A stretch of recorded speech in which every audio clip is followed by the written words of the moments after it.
ako hrad Karla IV., tak chcel Wenzelstein.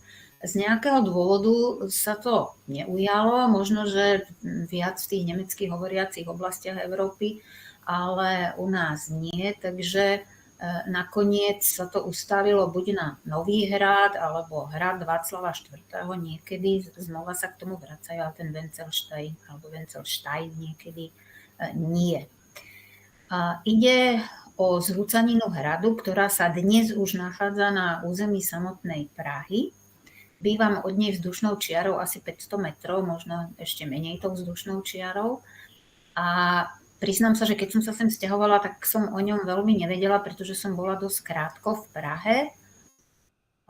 Možno, že rok alebo 2.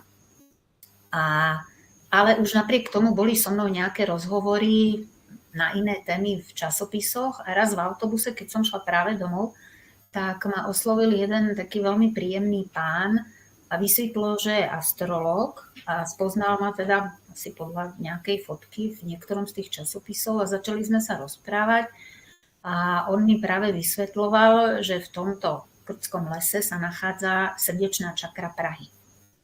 Ja som teda počula o iných miestach v Prahe, ale ja vždy tak možno položartom, možno vážne hovorím, že naša Matka Zem je taká veľká, že potrebuje asi viacero srdcí, nie len jedno. My sme oproti nej takí malinkí, takže